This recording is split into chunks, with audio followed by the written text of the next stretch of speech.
आप सभी को मेरा नमस्कार। आज मैं आपको एयर कंप्रेशर के बारे में बताऊंगा। इसके अंतर्गत आप जानेंगे कि एयर कंप्रेसर क्या होता है, यह कैसे कार्य करता है, एयर कंप्रेसर का उपयोग कहाँ-कहाँ किया जाता है, एयर कंप्रेशर के कौन-कौन से प्रकार होते हैं, ऑटोमोबाइल सेक्टर में एयर कंप्रेशर का उपयोग, रेसिप्रोकेटिंग एयर कंप्रेशर की बनावट और पार्ट्सों के नाम तथा रेसिप्रोकेटिंग एयर कंप्रेशर की कार्यविधि के बारे में आज आप जानेंगे।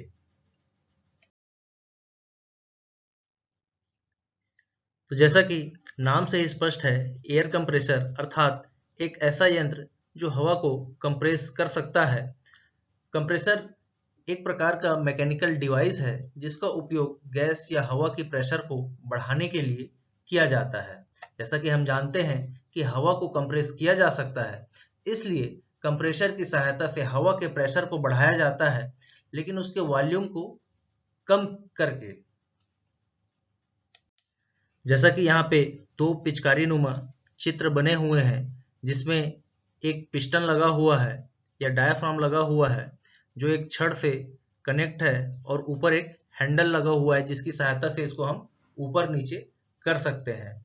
तो जैसे कि पहले चित्र में आप देख पाएंगे कि इस पिस्टन या डायाफ्राम को ऊपर की ओर रखा गया है, तो इस समय वायुमंडलीय जो हवा है वह इसके पोर्ट से इसके अंदर सिलेंडर में प्रवेश कर जाएगी, और किसी माध्यम से इसके मुंह को अगर हम बंद कर देते हैं दूसरे चित्र के अनुसार, और इस हैंडल को नीचे की ओर प्रेस करते हैं, तो जो इस सिलेंडर में जो आई हुई जो हवा की जो मात्रा थी, उसको हमने एक छोटे से स्थान में या कम स्थान पर उसको कंप्रेस कर देते हैं।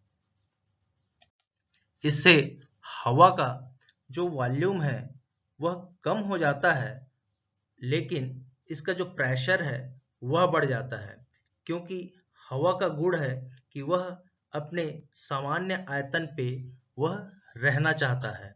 इससे क्या होता है, अगर हम इस समय इस हैंडल को छोड़ देते हैं तो ये हवा अपने वास्तविक आयतन में आना चाहती है और इस पिस्टन को वापस धकेल करके ऊपर कर देती है। तो इस तरह से इसमें एक बल आ जाता है जो प्रेशर युक्त होता है, जिसका उपयोग हम कई कार्यों को करने के लिए करते हैं। उपयोग: वैसे तो इन एयर कंप्रेसर को हम अपने आसपास कुछ यंत्रों या मशीनों में उपयोग होते हुए देखते हैं, लेकिन हमें ये पता नहीं चलता कि उस यंत्र या मशीन में कंप्रेसर का उपयोग हुआ है या नहीं। जैसे कि किसी पंचर की दुकान पर टायरों में हवा भरने के लिए भी एयर कंप्रेसर का उपयोग किया जाता है, या किसी पेंटर की दुकान पर स्प्रे पेंट करने के लिए भी एयर कंप्रेसर का उपयोग किया जाता है। और तो और हमारे घरेलू उपयोग के यंत्रों जैसे कि रेफ्रिजरेटर, एसी में भी एयर कंप्रेसर लगा होता है। इसके अलावा भी कई छोटे अथवा बड़े उद्योगों में तरह-तरह के एयर कंप्रेसर उपयोग किए जाते हैं।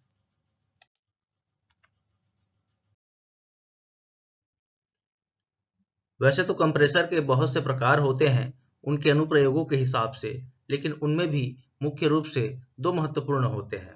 पहला है डायनेमिक टाइप और दूसरा पॉजिटिव डिस्प्लेसमेंट टाइप।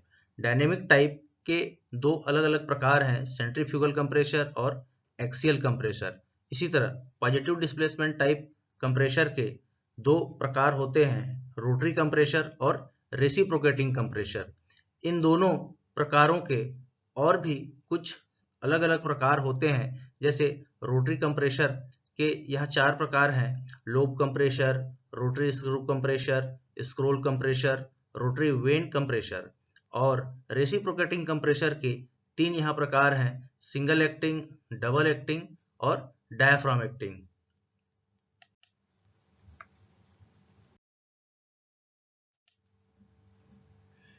तो इस अध्याय में हम रेसिप्रोकेटिंग एयर कंप्रेसर पर ही अधिक चर्चा करेंगे, क्योंकि ऑटोमोबाइल के क्षेत्र में इसी का अधिक प्रयोग होता है। तो यह एक पॉजिटिव डिस्प्लेसमेंट कंप्रेसर का प्रकार होता है। इसमें एक पिस्टन रिस्पॉन्सिबल होता है रेसिप्रोकेटिंग एक्शन के लिए सिलेंडर के भीतर। इसकी कंस्ट्रक्शन और वर्किंग बहुत ही सिंपल होती है। इसमें एक सिलेंडर होता है जिसमें दो पोर्ट होते हैं, एक इनलेट एयर के लिए और दूसरा उस एयर को डिलीवर करने के लिए। इस रेसिप्रोकेटिंग एयर कंप्रेशर के बारे में आगे और विस्तार से जानेंगे।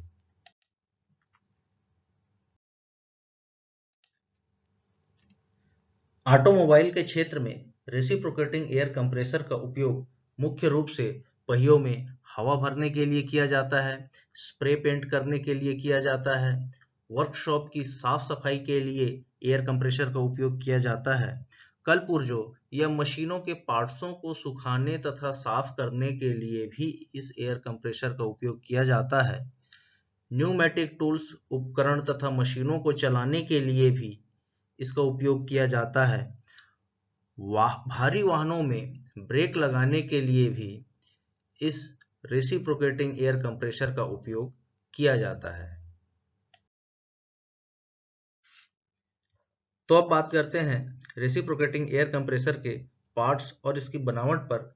लेकिन आपको इस बात का भी ध्यान रखना होगा कि किसी भी प्रकार का एयर कंप्रेसर हो, उसके दो मुख्य भाग होते हैं। एक है कंप्रेसिंग सिस्टम और दूसरा है पावर सोर्स। अगर मैं कंप्रेसिंग मैकेनिज्म की बात करूं, तब एक पिस्टन, रोटेटिंग इम्पेलर या एक वेंट कुछ भी हो सकता है, जो कि डिपेंड करता है कि हम किस प्रकार के कंप्रेसर की बात कर रहे हैं। अगर वहीं हम पावर सोर्स की अगर बात करें, तब एक इलेक्ट्रिक मोटर या कोई दूसरा एनर्जी सोर्स भी हो सकता है। जैसे कि एयर कंप्रेसर को किसी इंजन से भी ड्राइव दे सकते हैं, किसी इलेक्ट्रिक मोटर से भी ड्राइव दे सकते हैं, या अन्य किसी साधन से भी हम एयर कंप्रेसर को ड्राइव दे सकते हैं या चला सकते हैं। तो आइए अब बात करते हैं रेसिप्रोकेटिंग एयर कंप्रेसर के पार्ट्सों के बारे में। तो इसकी जो बनावट है बिल्कुल एक इंजन के समान होता है। इसमें एक सिलेंडर ब्लॉक होता है, ऊपर सिलेंडर हेड होता है जिसमें दो पोर्ट बने हुए हैं, एक इनलेट है और एक इसका आउटलेट है। इनलेट पोर्ट पर इनलेट वाल्व लगा हुआ है। यहाँ से जो वायुमंडलीय हवा है एयर क्लीनर से छन करके इस सिलेंडर में प्रवेश करती है, और दूसरी तरफ दूसरा जो पोर्ट है आउटलेट पोर्ट, जिसमें डिलीवरी वाल्व लगा हुआ है। यहाँ से जो कंप्रेस किया हुआ जो हवा है एयर कंप्रेसर के द्वारा, वो यहाँ से बाहर निकलता है और स्टोरेज टैंक में जा करके एकत्रित होता रहता है। इसमें एक पिस्टन है जो कनेक्टिंग रॉड के माध्यम से क्रैंकशाफ्ट पर फिट किया गया है। इसके सिलेंडर में और हेड के बाहरी हिस्सों पर एयर फिन्स बनाए जाते हैं। ये एयर कूल्ड बनाए जाते हैं ताकि इसकी जो गर्मी है वह हवा के माध्यम से कम की जा सके। इसीलिए सिलेंडर हेड और ब्लॉक के बाहरी हिस्सों पर एयर फिन्स बनाए जाते हैं। इस एयर कंप्रेसर को एक इलेक्ट्रिक मोटर के माध्यम से इसे ड्राइव दिया जाता है। इन दोनों के जो शाफ्ट हैं, क्रैंक शाफ्ट और इलेक्ट्रिक मोटर के जो शाफ्ट हैं, आर्मेचर शाफ्ट, इसको हमने एक वी बेल्ट के माध्यम से कनेक्ट किया हुआ है। इस मोटर के स्थान पर कोई इंजन या किसी अन्य साधन का भी उपयोग किया जा सकता है इस एयर कंप्रेसर के क्रैंक शाफ्ट को घुमाने के लिए। जब तक हम इस क्रैंक शाफ्ट को घुमाएंगे नहीं, ये पिस्टन मूवमेंट नहीं करेगा, और पिस्टन मूवमेंट नहीं करेगा तो ये एयर कंप्रेसर भी कार्य नहीं करेगा। तो इसकी कार्य प्रणाली के बारे में हम आगे विस्तार से जानेंगे।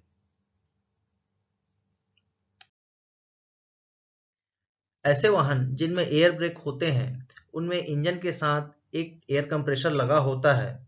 यहाँ एयर कंप्रेसर को इंजन के टाइमिंग गियर या कैमशाफ्ट से चलाया जाता है। इंजन जितनी देर चलेगा, एयर कंप्रेसर भी उतनी ही देर चलता रहेगा, ताकि हवा का निर्धारित दबाव एयर टैंक में बना रहे। टैंक में स्टोर किया प्रेशर युक्त हवा का उपयोग वाहन में ब्रेक लगाने के लिए किया जाता है। इसके अलावा टायरों में हवा भरना तथा सफाई आदि कार्यों में भी इसका उपयोग किया जाता है। आमतौर पर इस तरह के एयर कंप्रेसर सिंगल सिलेंडर प्रकार के होते हैं जिनमें एक पिस्टन असेंबली होता है जो कनेक्टिंग रॉड के माध्यम से क्रैंकशाफ्ट से जुड़ा हुआ होता है। इसमें एक इनलेट और एक डिलीवरी वाल्व भी होता है। एयर कंप्रेशर को एयर कूल्ड बनाने के लिए इसमें एयर फिन्स भी बनाया जाता है। इसमें जो वाल्व होते हैं ये सेल्फ ऑपरेटेड होते हैं, मतलब पिस्टन अपने स्ट्रोक जब पूरे करता है ऊपर से नीचे चलता है, तो जब ऊपर से नीचे चलेगा तो इसके अंदर सक्शन होगा, सिलेंडर में वैक्यूम क्रिएट होगा और उस वैक्यूम के प्रभाव से ये जो वाल्व होते हैं इनलेट वाल्व ये खुल जाते हैं और इस वाल्व में लगे हुए एक स्प्रिंग के माध्यम से वापस वो अपनी सीट पर बैठ जाते हैं। इसी तरह जो डिलीवरी वाल्व है वह भी जब सिलेंडर में आई हवा पर कंप्रेशन होता है, जब पिस्टन नीचे से ऊपर आता है तो इस सिलेंडर में आई हुई हवा पर दबाव पड़ता है। उस दबाव के कारण ये जो डिलीवरी वाल्व है अपनी स्प्रिंग के विरुद्ध खुलता है और यहाँ से जो हवा है वह बाहर चला जाता है और स्टोरेज टैंक में एकत्रित होता रहता है। इस एयर कंप्रेशर के अंदर ये जितने भी मूविंग पार्ट हैं इन्हें लुब्रिकेंट करने के लिए इंजन के मेन ऑयल गैलरी में सर्कुलेट होने वाले लुब्रिकेटिंग ऑयल का प्रयोग किया जाता है ताकि इन चल पुर्जों में घिसावट को नियंत्रित किया जा सके, घिसावट और तापमान को नियंत्रित किया जा सके। तो आइए इसकी कार्यविधि को थोड़ा और अच्छे से समझते हैं। रेसिप्रोकेटिंग एयर कंप्रेशर में दो स्ट्रोक होते हैं। पहला होता है डाउनवर्ड स्ट्रोक और दूसरा होता है अपवर्ड स्ट्रोक। डाउनवर्ड स्ट्रोक में पिस्टन जो है ऊपर से नीचे की ओर चलता है, तो इससे सिलेंडर के अंदर एक वैक्यूम पैदा होता है पिस्टन के ऊपर। उस वैक्यूम के कारण ये जो इनलेट वाल्व है जो अपनी स्प्रिंग के कारण इस सीट से अपनी सीट से अच्छी तरह से बैठा हुआ था, वो वाल्व खुल जाता है उस वैक्यूम के प्रभाव से और जो वायुमंडलीय जो हवा है वो एयर क्लीनर से छनते हुए इस इनलेट पोर्ट के रास्ते इस सिलेंडर में प्रवेश करता है। अगला है अपवर्ड स्ट्रोक। तो अपवर्ड स्ट्रोक इसमें पिस्टन जो है वह नीचे से ऊपर की ओर चलता है। इसमें जो सिलेंडर में डाउनवर्ड स्ट्रोक में जो आई हुई जो हवा थी उस हवा को कंप्रेस किया जाता है जब पिस्टन अपवर्ड स्ट्रोक में नीचे से ऊपर जाता है। तो सिलेंडर में आई हुई हवा को ये जो पिस्टन है वह दबाते हुए ऊपर जाता है। इससे हवा पर एक प्रेशर पड़ता है। उस प्रेशर के प्रभाव से जो डिलीवरी वाल्व है अपनी स्प्रिंग के विरुद्ध सीट से हट जाता है और हवा को बाहर जाने का एक रास्ता मिल जाता है और बाहर निकली हुई जो हवा है वह स्टोरेज टैंक में जा करके एकत्रित हो जाती है। इस तरह के एयर कंप्रेशर में इनलेट वाल्व और डिलीवरी वाल्व एक साथ कभी नहीं खुल सकते। अगर ऐसा हुआ तो यह एयर कंप्रेशर ठीक तरह से कार्य नहीं करेगा। इसमें लगे इनलेट और डिलीवरी वाल्वों को इनकी सीट पर इस तरह से फिट किया जाता है कि डाउनवर्ड स्ट्रोक में जब पिस्टन ऊपर से नीचे जाता है तो सिलेंडर में जो उत्पन्न वैक्यूम होता है उसके प्रभाव से सिर्फ इनलेट वाल्व ही खुलता है, डिलीवरी वाल्व इस समय बंद रहता है। और जब अपवर्ड स्ट्रोक में पिस्टन नीचे से ऊपर जाता है तो सिलेंडर पे जो मौजूद हवा होता है उसे पिस्टन द्वारा कंप्रेस किया जाता है। उस कंप्रेशर के प्रभाव से, उस कंप्रेस किए गए हवा के प्रभाव से जो डिलीवरी वाल्व है अपनी सीट से वाल्व स्प्रिंग के विरुद्ध खुल जाता है और जो कंप्रेसिव जो हवा है उसे जाने के लिए, बाहर निकलने के लिए एक रास्ता मिल जाता है और कंप्रेस किया गया जो हवा है वह यहाँ से बाहर निकल करके स्टोरेज टैंक में एकत्रित हो जाता है। इस समय केवल डिलीवरी वाल्व ही खुला हुआ होगा और इनलेट वाल्व बंद रहेगा। तो अब तक के लिए सिर्फ इतना ही। धन्यवाद।